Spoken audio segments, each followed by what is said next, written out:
하나님의 말씀이니까 이해해 주시고 간단히 한 30초만 제가 한번 다시 기도하겠습니다. 기도하십시다.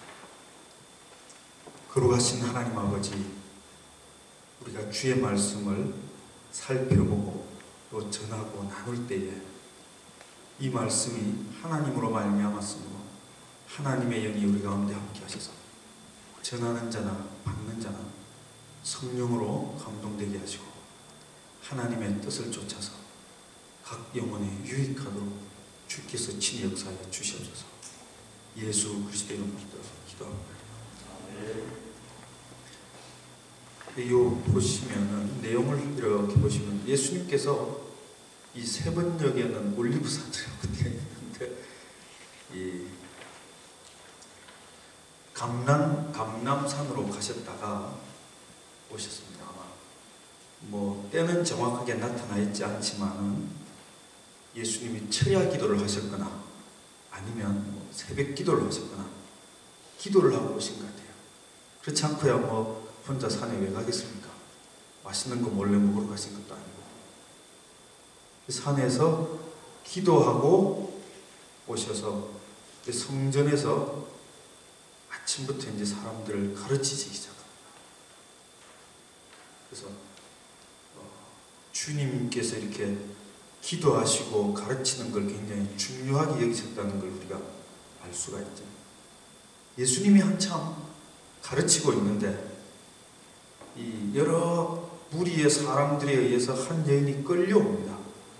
주님 앞에 끌려오면서 바리새인과 서기관들과 그 다음 그를 따르는 사람들이 끌고 와서 예수님 앞에 세우고 이 여자가 간음하다가 현장에서 잡혔다는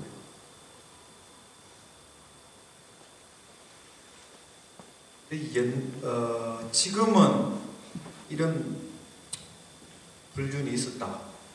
뭐 결론은 뭐 이혼 이 정도입니다만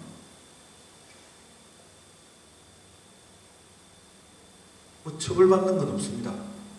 그래도 굉장히 숨어서 조심해서 하죠. 안 들키려고.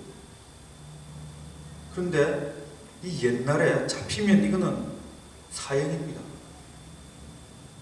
잡히면 죽는 이런 일인데 얼마나 조심을 많이 했겠습니까? 안 들키려고. 근데 이 여인이 잡힌 걸 보면은 현장에서 잡혔다고 했어요. 이거는 미리 이 사건이 일어날 장소를 알고 관련자들이 다 기다리고 있다가 여기 올 것이다. 미리 기다리고 있다가 이렇게 숨어 있다가 딱 잡았다는 거죠. 그냥 지나가다 이상하네 해가 뭐 잡고 이런 거는 이건 뭐 그렇진 않죠.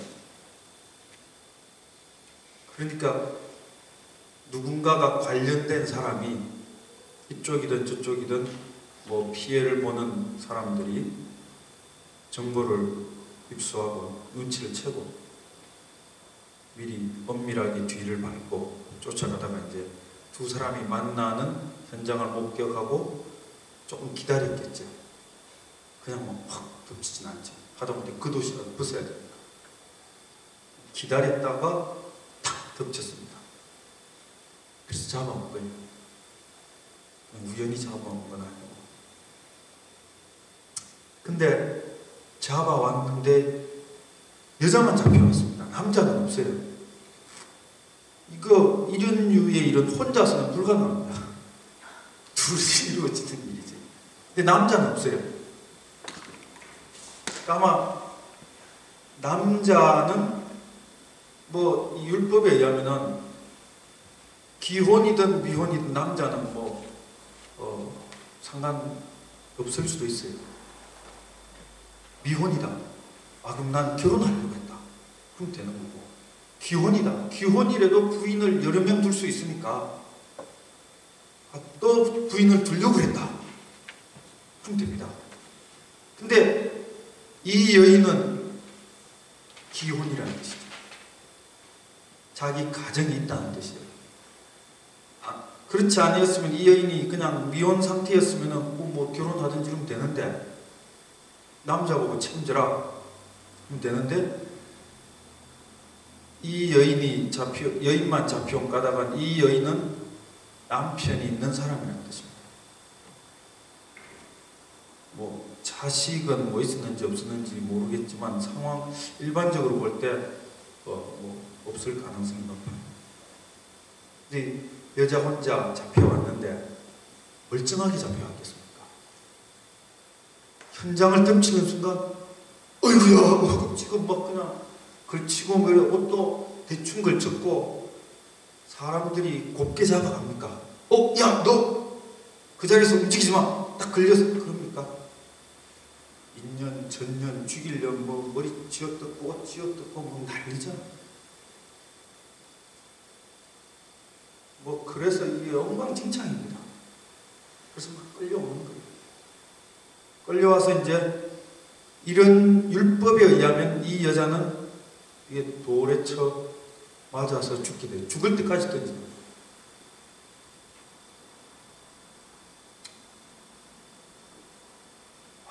참 불쌍한 여자죠. 남자는 어디로 갔는지 혼자 도망가버리고 빠져나가고 그 위기 상황에서 여인이 혼자 잡혀서 죽을 위기인데, 제가 인터넷에서 돌로 쳐서 투석형으로 사람을 죽이는 동영상을 본 적이 있습니다. 요즘 인터넷이 발달되어 있어가지고 그런 것도 좀 나오는데 참 불쌍해요. 사람이 이렇게 그냥 잡혀가지 않습니다. 안 그래도 돌 맞아 죽을 처지인데 하나님 막 때립니다. 욕을 하고 발길 걷어차고 막 죽이려고 살리려고 하고 몽둥이로 치고 곱게 이렇게 끌고 가진 않아요. 그리고 이제 세우고 이런 돌을 들고 던지는데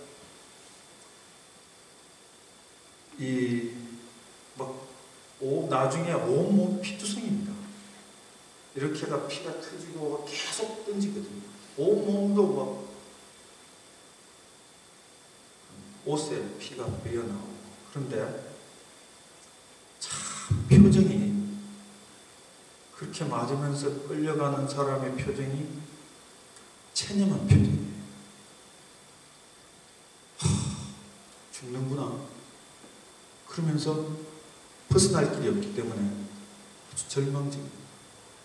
아무도 옆에서 야 기왕 죽을 건데 그만 때려라.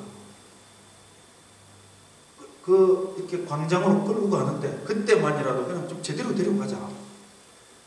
어차피 죽을 거지만은 가는 길에도 이렇게 사람 괴롭게 하지 말자. 아주 뭐 제대로 걷기도 힘들 정도로 치고 그럽니다. 그런데 이 사람은 나중에 돌에 맞을 때도 그렇고 소리를 잘 안 내요. 어차피 자기는 죽을 거기 때문에 뭐 소리 지르고 아프고 뭐 이런다고 살아날 것도 아니거든요. 그래서 그냥 체념했는데 체념했다고 머리를 이렇게 숙이는 것도 아니고 그냥 이렇게 초점 없이 이렇게 있습니다. 망연자세를. 아주 절망이 처절하게 묻어나는 거예요. 그러면서 이렇게 보면은 그 눈동자 속에 어떤 삶에 대한 원망도 좀 있어요. 나는 어쩌다가 내가 이렇게 되었나 하는 것도 이렇게 묻어납니다. 이 여인이 지금 그런 상황이에요. 이 주위에 둘러선 군중들이 보기에도 참 체념한 그 여인이 불쌍하죠. 불쌍하고 옷매무새도 흩어져 있고 머리도 막 흩어져 안 됐지만은 그래도 어찌겠느냐. 그래서 옆에서 막 부추기니까 거기에 있어서 에이 하고 돌을 들어서 찍으려고 이제 쫓아왔는데 주님이 이 군중들의 그 불쌍히 여기는 마음, 양심의 가책을 탁 찔르자. 너희 중에 죄 없는 자, 여기 세 번 얘기하는 죄 지은 적이 없는 자, 죄 없는 자가 먼저 돌로 쳐라. 이게 동시에 쳐라 하면 또 문제는 다른데, 먼저 쳐라 하니까 망설여지면서 자기 자신을 돌아보게 됩니다. 자기도 뭐 일단 죄 안 짓고 산 사람 있습니까? 자기도 죄 짓고 자기도 참 절망과 어려움을 느끼는데 에이 하면서 특히 나이 드신 분들부터 먼저 이렇게 돌을 놓고 가는 거예요. 아무래도 한 살이라도 더 사신 분은 좀 더 죄를 많이 지었다고 보이시는 거잖아요. 그래서 사람들이 하나씩 떠나가고 아무도 없습니다.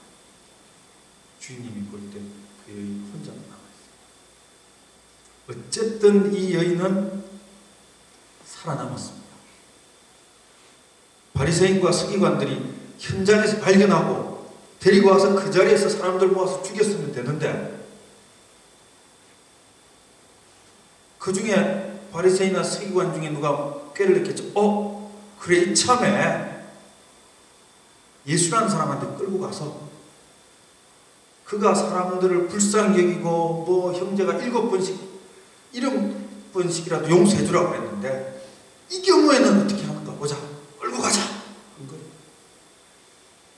같이 엮으려고 한 거죠. 아주 못된 사람이에요. 근데 이 여인은 다행히 그 못된 사람 덕택에 살아난 겁니다. 어쨌든 예수님 앞으로 끌려왔기 때문에 목숨은 건진 겁니다. 이 교회 다니는 사람들이 뭐 광신이다, 뭐 맹신이다 하면서 뭐 비난도 받지만은 전도에 열심을 내는 사람들 중에 그 여러 가지 이유 중에 하나도 이런 겁니다. 어쨌든 주님 앞에 데리고 가면은 네가 가기 싫은 걸 끌고 가든지 아니면 내가 아주 이렇게 말을 해서 데려가든지 어쨌든 주님 앞에 데려다 놓으면은 사는 역사가 일어날 수 있으니까. 그래서 전도합니다. 방법이 좀 뭐 거칠은 면이 없잖아 있습니다. 그래도 이런 경우가 있기 때문에 그렇게 전도에 열심을 내는 겁니다. 우리들도 뭐 마찬가지죠. 알 수 없으니까. 제가 또 어떻게 주님 앞에 살 길이 생길지 알 수 없기 때문에 부지런히 전하는데, 그럼 이 여인은 왜 이런 죄를 지었는가 한번 생각해 볼 필요가 있습니다. 이 병적으로 이런 성중독자이다, 이런 뭐 할 수 없는 겁니다. 이거는 그건 뭐 어쩔 수 없죠. 근데 그런 경우가 아니라면은 일반적으로 이 여인은 자기 남편과 서로 사랑을 주고받고 아이들과 또 시댁 식구들과 오손도손하게 이렇게 뭐 갈등이 있지만은 그래도 사람들이 살아야 되는데 그게 없다는 거죠. 자기가 사랑할 대상도 없고 사랑도 못 받는다는 거예요. 이게 외로운 겁니다. 힘들고. 창세기 2장에 하나님께서 아담을 지으시고 사람이 혼자 사는 것이 보기에 좋지 않다고 그랬습니다. 보기에 좋지 않을 뿐만 아니라 안 좋은 거죠. 이렇게 혼자 산다는 건 참 힘듭니다. 외롭고. 견디기 어려워요. 외로움은. 뭐 몸이 같이 살아도 마음은 따로 사는 듯한 사람도 있잖아요. 몸은 같이 살아도 우리 마음 각각 혼자잖아 하고 외로움을 뭐 느끼는 경우도 많습니다. 애들도 부모가 그렇게 사랑한다고 생일날 뭐 미역도 끓여주고 생일 선물도 잘 챙겨주고 해도 부모가 물어보면 대답 안 하죠. 상담 선생님이나 아니면 누가 이렇게 아이와 친해져서 딱 물어보면 우리 엄마는 나 사랑 안 해요. 그 엄마가 들으면 기겁할 노릇이죠. 자기는 받고 싶은 사랑과 이렇게 주고받고 하는 이런 게 별로 없다는 겁니다. 뭔가 좀 주고받는데 문제가 있는 거죠. 이 여인은 자기의 남편과 자기가 주어진 가정에서 이렇게 사랑하고 이렇게 사는 게 안 되니까 결국 이게 다른 남자하고 눈이 맞아는 거죠. 그러다 보니까 이 걸리면은 사형당하는 이 위험한 위기에서도 이 한번 사람이 사랑에 빠지면은 참 사랑은 무서운 겁니다. 무섭죠. 물불을 안 가리지. 근데 그렇게 은밀하게 사랑하던 이 인간도 딱 현장에서 잡히니까 빠져나가 버리는 거예요. 자기는 뭐 몰랐다는 둥 이 사람이 그냥 미혼인 줄 알았다. 가정이 있는 줄 몰랐다. 나는 이 사람과 결혼하려고 했다. 뭐 이런 식으로 합법적으로 빠져나갔겠죠. 이 여인은 돌에 맞아 죽어야 될 상황인데 한마디 거기서 거들거나 뭐 어쩌거나 하는 것도 없이 내가 살아야 되겠다 싶어서 남자는 도망가고 흔적도 없어요. 같이 끌려와서 네가 증인이 되라 뭐 이런 것도 없고, 그리고 이 여인이 딴 동네에서 살다가 여기서 그러다 잡혔겠어요. 여기 그 동네에 아는 사람들이 얼마나 많겠습니까? 남편 쪽 사람도 있겠지만은 그 여인이 외롭고 힘들어서 이야기하고 뭐 고민도 털어놓을 때 옆에서 같이 안 됐다고 들어준 친구도 있을 테이고, 뭐 그 사람이 그래도 착한 사람이라는 분, 뭐 그래도 나서서 한마디쯤은 해줄 수 있는 사람도 있을 텐데 그런 사람은 가까이 당합니다. 괜히 엄한 데 갔다가 같이 비난 들으면 안 됩니다. 안 그래도 평소에 저거 지나가는데 나한테 인사도 안 한다, 뭐 이런 사람들, 오냐 너 잘됐다 뭐 이런다든지 기세 등등하게 잡아오면서 이때다 옳거냐 하면서 막 뒤통수도 때리고 뭐 이런 사람도 있겠죠. 이때 때리지 언제 때려보냐고. 이 여인이 수모를 당하면서 끌려온 거죠. 이 여인이 끌려올 때는 참 심경이 복잡합니다. 나는 이제 죽었구나. 나는 이제 돌에 맞아서 죽는구나. 얼마나 이게 돌도 이 모래, 이 동그란 자갈 같은 것을 던지면 좀 나는데 꼭 뾰족한 걸 던져요. 제가 보니까. 그래도 좀 동그란 걸 던지면 이렇게 해가 충격으로 좀 죽여야 되는데 꼭 이렇게 어디 모가 난 거 이런 걸로 던지고 찍히려고 사람들이 참 남의 불행을 은근히 즐기는 경향이 있습니다. 이 여인은 그렇게 아픔을 당하고 비참하게 죽을 거라는 걸 이미 뭐 어쩔 수 없는 거죠. 그러면서 끌려오면서 체념합니다. 여기서 쥐어받고 욕을 하고 뭐 이렇게 끄듯이 끌려가도 그대로 죽었구나. 살려달라고 한다고 살려줄 것도 아니고 사람만 비참해지고 그러면서 그래 내가 어차피 죽을 죄를 지었으니까 그래 죽어 마땅하지 어차피 죽는 거 그래 하고 끌려오면서 낙담하고 절망하지만 이 사람은 그러면서도 마음 한구석에 표현할 수 없는 의문이 생깁니다. 그런데 나는 왜 이렇게 살아야 되는가? 내 인생은 어쩌다가 이렇게 이상하게 이렇게 꼬여 있는가? 남들은 안 그런 것 같은데 내 인생이 조금만 덜 꼬였어도 내가 달랐습니다. 가끔 정말 좋은 남편들이 있습니다. 이런 케이스에 다 내 탓입니다. 내가 내 부인을 사랑하지 못하고 내가 내 부인을 돌아보지 못했기 때문에 나를 죽이시오. 내 탓입니다. 하는 사람이 없지는 않아요. 있더라고요. 있지만은 대부분은 안 그렇죠. 괘씸합니다.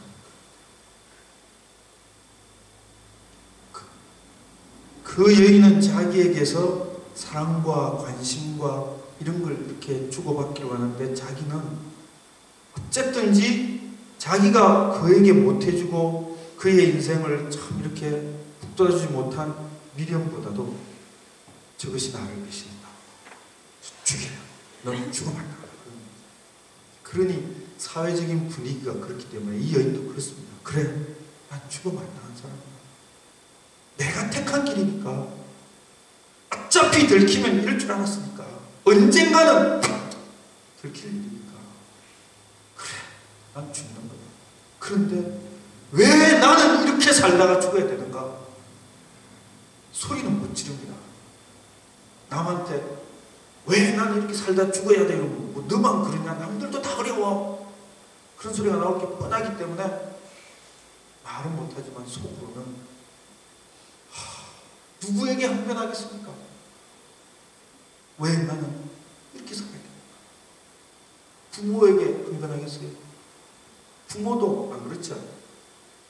저도 자식이 그러면 야, 다른 집 애들은 이런 거야.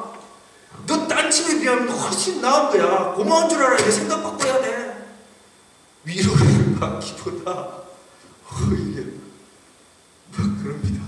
근데 그 정도 다행인 줄 알아. 너보다 더 심한 사람도 많아. 야, 태어날 때부터 장애로 태어난 사람은 어떡하라고? 뭐 좀 부모한테 원망하고 불평하다가 좀 엄마 나 왜 이렇게 못생겼어요? 엄마 나 왜 이래요? 뭐 나 왜 이렇게 우리 집 왜 이래요? 하고 좀 그래도 아들아 미안하다. 부모가 최선을 다하고 있는데 참 능력이 그밖에 안 되는구나.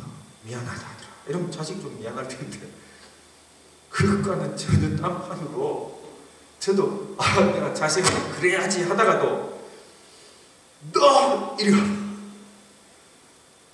다른 집 애들은 이랬는데 너 다행인 줄 알아. 너 생각 바꿔야 돼. 너 그렇게 우울한 생각 가지고 하면 안 돼. 이 훈계를 하지. 이 여인도 이미 어른인데 다 압니다. 왜 나는 내 삶은 왜 이래요? 난 왜 이렇게 살아야 돼? 왜 이렇게 힘들어요? 왜 나만 이렇게 힘들게 사는 것 같아요? 말 못합니다. 그래서 절망하는 거예요. 그리고 결국은 자학합니다. 어휴, 내가 바보, 내가 모자라서 그렇지.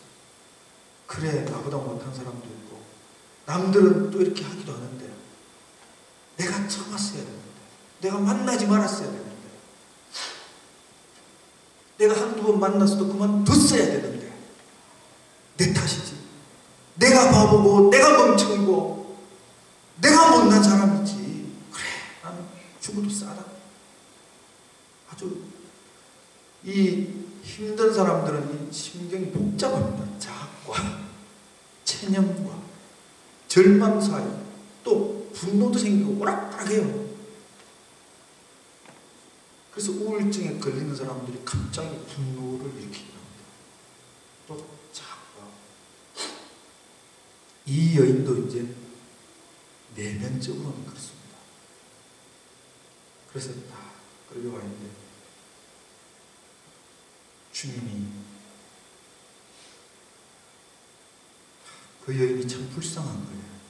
이 여인만 불쌍한 것이 아니라 사실은 주변에 돌을 들려고 치려고 서 있는 사람들도 다 불쌍한 사람들.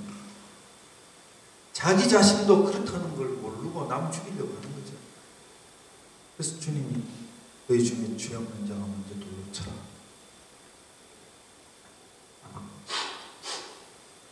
그리고 사람들이 다 떠나갔을 때 주님이 그 여인에게 말씀하십니다.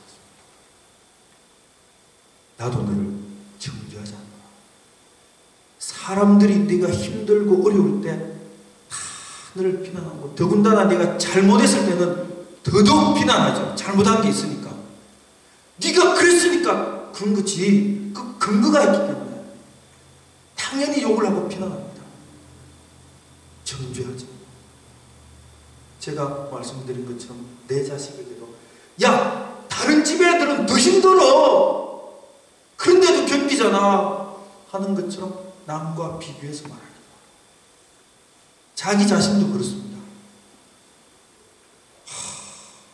내가 부족해서, 내가 못나서, 내가 어리석어서, 내가 근데 참았어야 되는데, 이 멍청한 인간, 이 바보 같은 게, 어이구 너는 죽어도 싸다, 너는 맛을 봐야 된다, 너는 당해야 정신 차린다. 자기도 자기를 끊임없이 비난합니다. 주님은 나는 너를 정죄하지 않는다. 그러니 너도 너 자신을 정죄하지 말고 다른 사람들도 함부로 남을 정죄하지 말라. 이 주님이 이 사람의 죄를 그래 잘했다 뭐 그런 뜻은 아닙니다.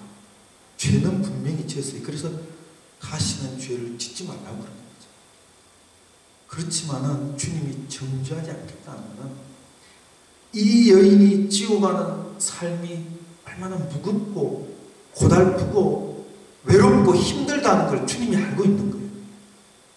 그래서 네가 네 인생의 짐에 짓눌리고 네가 외롭고 힘들고 어려운데 남들은 그걸 보지 못하고 그가 견디지 못해서 지은 죄를 보고 돌을 들고 치려고 하거든요. 주님은 그 여인의 무거운 짐을 알기 때문에 남들을 정죄하지 않는다. 다른 사람들도 마찬가지로 자기들도 때때로 인생은 견딜 수 없는 고통과 힘든 일들을 겪게 마련입니다. 자기도 그렇다는 걸 잊어버립니다. 이 주님이 오셔서 다니면서 하신 말씀이 그거잖아요. 수고하고 무거운 짐진 자들아 내게로 오라.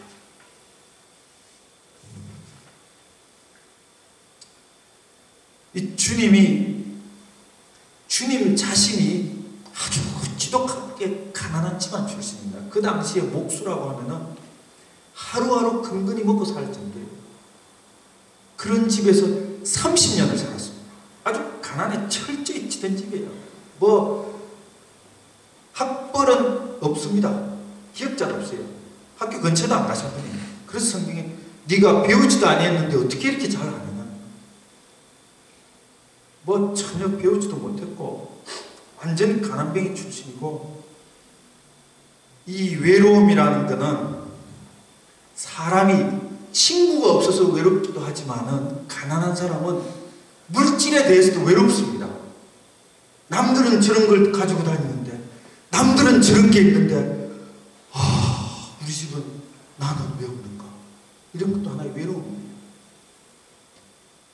그리고 주님이 그렇게 많은 사람들이 쫓아다녀도 십자가에 매달리실 때 주님 뒤에서는 다 도망가 버렸어요. 바리새인과 서기관들이 이거 안 되겠다, 그냥 내버려뒀으면 우리들의 위치와 우리들의 권위가 위협받는다, 우리의 기득권이 피해를 보겠다, 저 젊은 예수를 잡아 죽여야 되겠다 하고 본격적으로 살기등등하게 나갈 때쯤에는 사람들이 설설 물렀습니다. 주님을 자기들로 임금 삼으려고 막 난리치는 사람도 살살 빠져나갑니다. 주님이 십자가에 달리기 위해서 잡혀갈 때 온 예루살렘이 다 알죠. 그 골고다 언덕길을 팔레스타인 땡볕에 그 무거운 걸 지고 가는데 사람들이 다 모였는데, 그 중에 예수님이 병 낫게 해가지고 난 사람도 있고 죽다 살아난 사람도 있고 예수님으로부터 혜택 받은 사람들이 얼마나 많습니까? 아무도 안 났습니다. 아무도 나서서 막 예를 들어서 나사로라고 생각해 보세요. 나사로가 뛰쳐나와가지고 이분은 그런 분이 아니다. 그럼 로마 병정들이 창으로 찔러준다. 그래 난 어차피 죽은 목숨인데 이분 때문에 몇 달 더 살았다. 어차피 난 죽은 목숨이니까 죽여라. 그렇지만 할 말은 하고 죽겠다 하고 주님을 변론을 했으면 좋겠는데 안 합니다. 주님 때문에 살아난 사람들이 얼마나 많은데 그저 안타까울 따름이지 한 말은 안 합니다.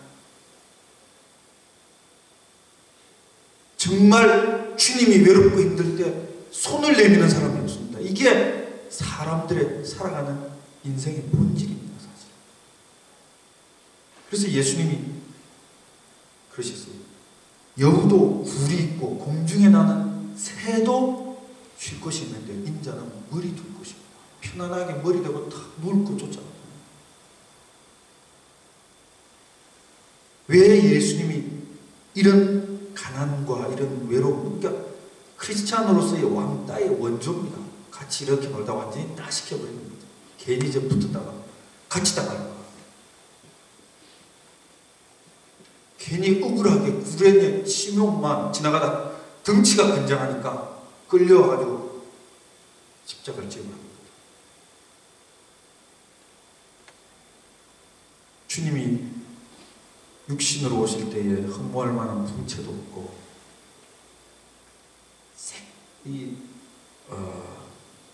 카메라가 있어서 말이 조심스러운데 이 성화들은 조금 주님이 부활하시고 난 다음에 아름다운 모습이지 그 전의 모습은 혹시 여러분들이 지나가시다가 새카맣고 땡볕에 녹아난다고 배짱 말랐고 새카맣게 걸린 사람, 마르고 좀 키도 작고 그런 사람 보면 아, 주님이 저런 모습이었구나. 참 볼품없는 모습으로 왔습니다. 그렇게 오신 것은 그가 인간이 짊어지고 가야 될 고통스러운 삶, 인간이 죄를 짓고 가는 그 어둠 속에 있는 그 삶을 주님이 직접 대신 체험하시고 인간의 죄를 가져가시기 위해서 오신 거예요. 그래서 주님이 죄 가운데 사람들이 눌려서 살면서 인생의 삶이 힘들어져요. 그래서 주님이 그 무거운 짐을 지고 보이지 않죠. 무거운 인생의 짐을 지고 가는 사람, 그 여인에게 결국 죽을 죄에 이르는 거예요. 나도 너를 죽이지 않겠다. 그리고 다시는 죄를 짓지 말라. 이 죄는 사실 인간이 벗어날 수 없습니다. 근데 주님이 죄를 짓지 말라 하신 말씀은 사실은 해결책도 있어요. 그 뒤에 뭐 31절, 32절, 뭐 33, 4절 이렇게 보면은 죄를 지은 자는 죄의 종로로 달려요. 진리가 너희를 자유케 하리니 그랬습니다. 내가 너희에게 이런 말이 생명이요 진리라고 합니다. 주님은 나도 너를 정죄하지 않는다. 내 아픔과 내 고통을 내가 충분히 안다는. 그러니까 너는 내게로 오라는 겁니다. 네 혼자 힘들고 고달픈 인생의 삶을 버림받고 외면당하는 그 삶을 혼자 견뎌내기 힘들기 때문에 너는 내게로 오라는 겁니다. 그래서 주님이 끊임없이 외친 것이 수고하고 무거운 짐진 자들아 내게로 오라. 주님이 마침내 십자가에 죽으시고 달리신 다음에 사람들의 죄를 대신 지시고 부활하셨죠. 죽으신 다음에 그 다음 제자들에게 얼마나 기쁘겠어요. 그러나 그 제자들에게도 곧 두려움과 공포가 또 닥칩니다. 주님이 떠나고 나면. 그래서 주님이 말씀하십니다. 성령을 받으라. 그리고 내가 가고 난 뒤에도 두려워서 흩어지지 말고 예루살렘을 떠나지 말고 약속하신 것을 기다리라. 성령을 기다리라. 주님이 왜 이렇게 말씀하셨는가 하면 인간은 육신적으로도 외로워서 혼자 못 삽니다. 혼자 사는 건 그렇게 좋은 모습은 아니야. 그리고 마음으로도 그렇고 영적으로도 그렇고 혼자 죄를 이겨내기 힘듭니다. 마음의 고통과 왜 나는 이런 인생을 살아야 되는가? 그래서 세상 사람들이 그러잖아요. 전생에 지은 죄가 많아서. 그래, 내가 전생에 지은 죄가 많으니까 이렇게 사는가 봐. 그래야 조금 이해가 되거든요. 그렇지 않으면은 나만이 아니라 다른 사람도 많겠죠. 그렇지만은 왜 나는 내 인생이 이렇게 꼬여야 되는가? 왜 나는 이렇게 잘 안 풀리고 힘든가? 언제까지 이렇게 힘든 삶을 살아야 되는가? 벗어날 길은 없는가? 쉽게 안 것은 아닙니다. 이 여인도 주님이 죄 없는 자가 먼저 돌로 치라 사람들이 다 떠나서 살아남았습니다. 그럼 이 여인이 그걸로 행복하겠습니까? 목숨은 끊졌지만은 어디로 가겠어요? 자기 남편이 있는 그 집으로 가겠습니까? 어디 친정으로 가겠어요? 요즘도 그렇지만은 중동지방에는 명예살인이라는 게 있습니다. 이런 경우 네가 가문을 더럽혔다 해가지고 그냥 친정에서 죽여버려요. 아주 살벌한 동네에 있어요. 야, 어디로 갑니까? 여전히 혼자입니다. 그리고 도망간 그 인간 찾아가요. 집안 살겠다고 도망갔는데 목숨은 건졌지만은 자기 삶은 여전히 혼자고, 또 사람들이 그 다음부터 얼마나 욕을 많이 하고 손가락질 많이 하겠어요. 저 여인이 아니라 한국말로 뭐 전년하면서 화 뭐 이렇게 하겠죠. 욕을 하고 손가락질하고 침을 뱉고 비난하겠죠. 반면 소수의 정말 그 당시에 주님의 말씀으로 은혜 받은 여인들은 엄밀히 와서 위로할 수 있습니다. 주님 때문에 살았고, 그렇지만 세상의 따가운 문초리와 비난과 참 모멸감과 견디기 힘듭니다. 엄밀히 신실한 여인들은 이렇게 위로하고 친구가 되어줄 수도 있지만 여전히 힘듭니다. 그래서 주님이 그러는 거죠. 다시는 죄를 짓지 마라. 그리하려면 그 말은 뒤집어 말합니다. 너는 내게로 오라. 너는 내 편에 서라. 너는 내게로 와서 주님이 주시는 말씀을 듣고 주님이 당부하신 성령, 주님이 제자들이 그랬습니다. 내가 떠나는 것이 위기라. 그 여인에게는 주님이, 그러고 나면 주님은 또 자기 일을 하러 가셔야 됩니다. 그 여인은 여인대로 가야 되고 같이 있어 줄 수가 없어요. 그 여인이 계속 지고 가야 될 그 무거운 짐, 외롭고 힘든 거, 여자 혼자서 그당 지금도 사실은 전문직 아니면은 여자 혼자서 살기 힘듭니다. 허드렛 일을 하게 돼 있어요. 그전에는 더합니다. 여자 혼자서 산다는 것은 거의 불가능에 가까운 삶입니다. 이 당시에는. 어떻게 살겠어요? 주님이 같이 붙어 다니지 못하고. 그래서 주님이 제자들에게, 따르는 자들에게 성령을 받으라 하신, 성령은 진리의 영이고 그를 자유케 하고 보혜사이기 때문에 위로의 영, 그를 위로하거든. 네가 힘들고 외롭고 네가 절망될 때, 네가 남 몰래 눈물을 흘리고 네가 가슴이 쓰라려서 뒹굴고 있을 때, 네가 골방에서 혼자 울고 있을 때 누가 그걸 안 하냐는 거예요. 그래서 주님이 성령을 보냅니다. 성령은 주님과 똑같은 마음을 가집니다. 너를 정죄하지 않고, 너를 위로하고, 너를 붙들어주고, 너를 이 험한 세상에서 넘어지지 않도록 견디게 참아줄 수 있는 이가 하나님의 영이라. 내가 그때 성령으로 내가 성천하고 난 뒤에도 세상 끝날까지 내가 너와 함께 하겠다는 겁니다. 그래서 험한 세파를 견뎌내고 이겨내고 하늘에서 다시 보자는 거죠. 주님은 이 땅에서도 힘들게 어렵게 살았는데 그러다가 죽어 가보세요. 얼마나 허망합니까? 네가 이 땅에서 얼마나 힘들게 살았느냐. 그래서 저 하늘에서 눈물도 없고 다 주님 씻겨준다.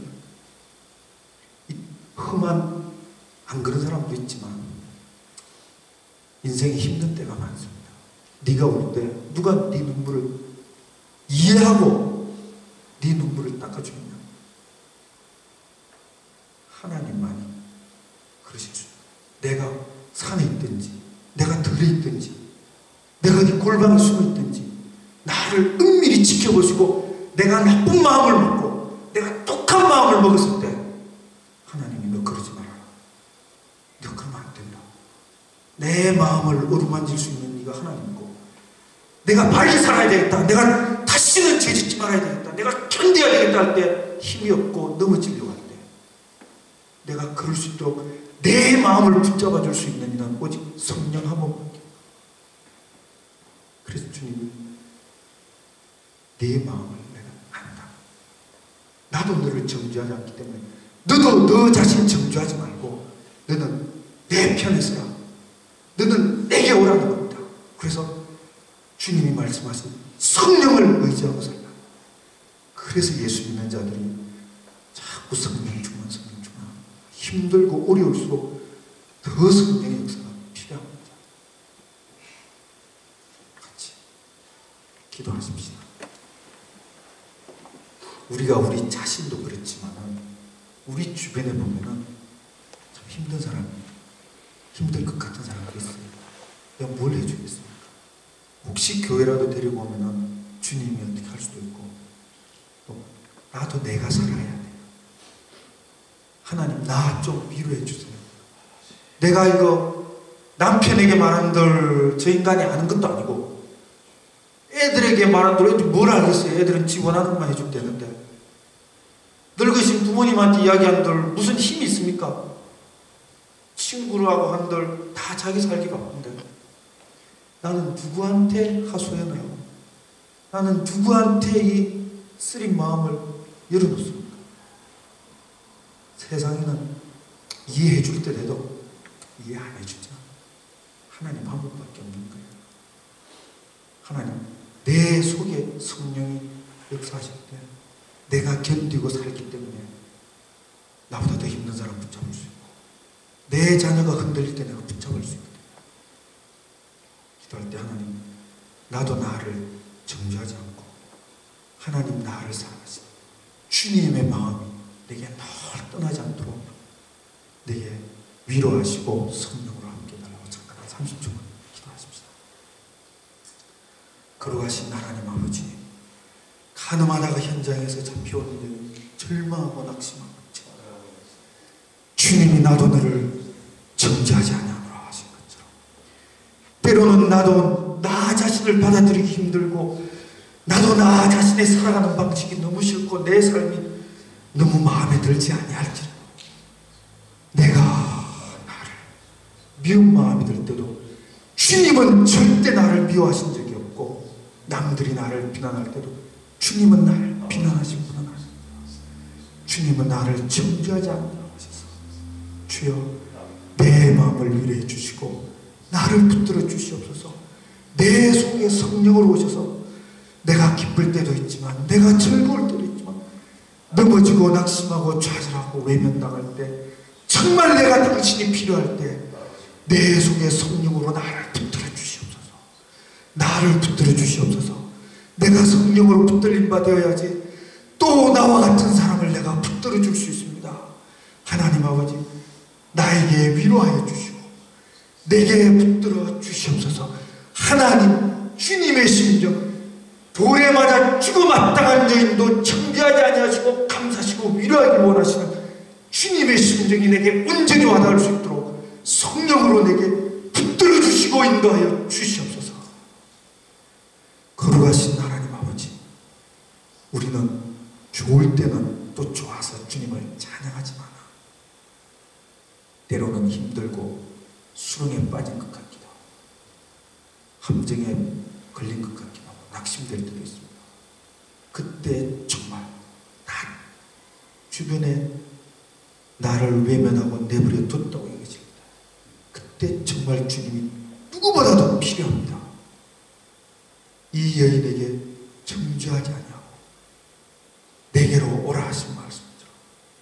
내가 주님의 마음을 충분히 누릴 수 있도록 성령으로 우리와 우리 자녀들과 우리 가정 주님의 마음이 서로 정죄하지 않고 위로하는 주님의 마음이 충만하게 도와주시옵소서. 예수 그리스도로 기도합니다.